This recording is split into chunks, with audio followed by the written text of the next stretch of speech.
ఇప్పుడు ఎవరు పోతారా మట్టి పనికి? బతుకుదెరువు లేనోడే మట్టి పనికి పోతాడు, పొట్ట గడవనోడే మట్టి పనికి పోతాడు, తిండికి లోలేడే ఉపాధి హామీ పనికి పోతాడు.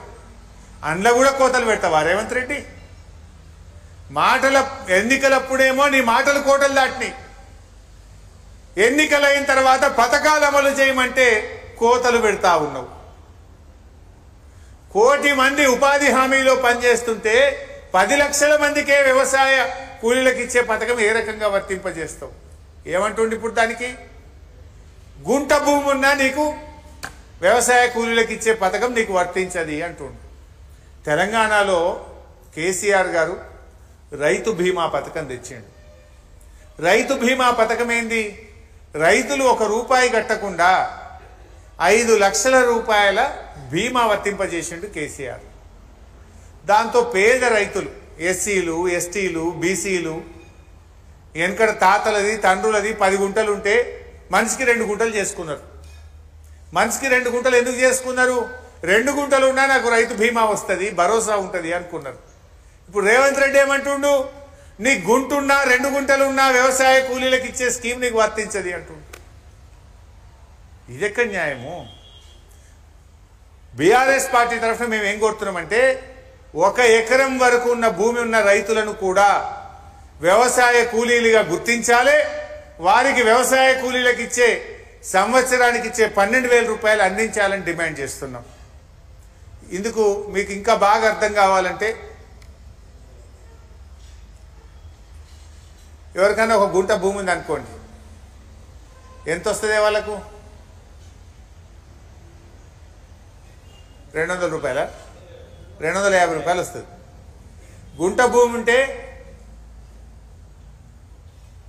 రైతు భరోసా కింద వానికి 250, 500 వస్తుంది. మరి ఆ గుంట లేకపోతే 12,000 వస్తాయి కదా. ఇప్పుడు గుంట ఉండు శాపమా? 10 గుంటల భూమి ఉందనుకో, 5 గుంటలు ఉందనుకో, 5 గుంటలు ఉంటే ఎంత వస్తుంది? 1,500 రూపాయలు వస్తుంది. ఏడాదికి 1,500 వస్తుంది. ఇప్పుడు 5 గుంటలు ఉండుంటే శాపం అవుతుంది. ఏమి లేనివానికి ఇప్పుడు 12,000 వస్తుంది.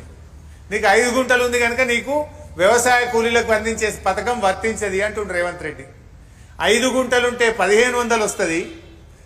అదే ఏ భూమి లేకపోతే 12,000 వస్తుంది. అంటే ఇప్పుడు 5 గుంటలు ఉన్నందుకు ఆయన ఎంత నష్టపోతున్నట్టు?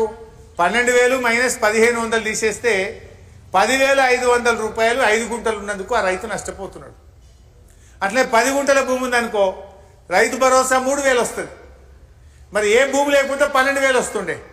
అంటే ఇప్పుడు ఆయనకు 10 గుంటల భూమి ఉన్నందుకు 9,000 రూపాయలు తుట్టి అవుతున్నది. ఎవరికైనా అద్దెకరం భూమి ఉన్నదనుకో, అద్దెకరం ఉంటే నీకు 6,000 రైతు భరోసా వస్తుంది. ఏమి లేకపోతే 12,000 వస్తుంది. అంటే నీకు అద్దెకరం భూమి ఉన్నందుకు వ్యవసాయ కూలీల కింద నువ్వు 6,000 రూపాయలు నష్టపోతున్నావు. 30 గుంటలు ఉంటే 3,000 నష్టపోతాడు. ఈ రకంగా ఎవరన్నా ఎకరం లోపు భూమి ఉన్న వాళ్ళు ఇవాళ వ్యవసాయ కూలీలుగా ఉపాధి హామీకి పోయి మట్టి పని చేసి కూడా వ్యవసాయ కూలీలకు అందించే పథకం వాళ్ళకు వర్తించకుండా పోతా ఉన్నది. 30 గుంటలుంటే 3,000 తుట్టి, 20 గుంటలుంటే 6,000 తుట్టి, 10 గుంటలుంటే 9,000 తుట్టి, 5 గుంటలుంటే 10,500 రూపాయలు వాళ్ళు నష్టపోతున్నారు. ఇది కనీస సోయి ఉండాలన్నా వద్దా? ఈ పథకం రచించేటప్పుడు, కేబినెట్లో మాట్లాడేటప్పుడు, అధికారులు ప్రతిపాదన రూపొందించేటప్పుడు కనీస సోయి ఉండాలన్నా వద్దా? వీడికి 5 గుంటలు ఉన్నందుకు 12,000 నష్టపోతాడా? 5 గుంటలు ఉంటే కూడా వ్యవసాయ భూమి ఉన్నట్టేనా? 5 గుంటల్లో పంట పండుతుంది, ఆయన బతుకుతాడా? 5 గుంటలుండి మట్టి పనికి పోయినా, ఉపాధి హామీ పనికి పోయినా నువ్వు వ్యవసాయ కూలీ కాదు, నీకు ఈ పథకం వర్తించదనేది ఎవడన్నా బుద్ధున్నోడు చేసే పని అని నేను అడుగుతా ఉన్నా. మెడ మీద తలకాయ ఉన్నోడు చేసే పని అని నేను అడుగుతా ఉన్నా. అరే కూలీని కూలీగా గుర్తించే సోయి కూడా ఈ ప్రభుత్వానికి లేదా అని నేను అడుగుతా ఉన్నా. ఆయనకు నిజంగా కలిగిన వాడైతే, భూమి ఉన్నవాడైతే, పంట పండిన వాడైతే ఉపాధి హామీలో మట్టి పనికి ఎందుకు పోతాడనే సోయి ప్రభుత్వానికి ఉండాలన్నా వద్దా అని నేను అడుగుతా ఉన్నా.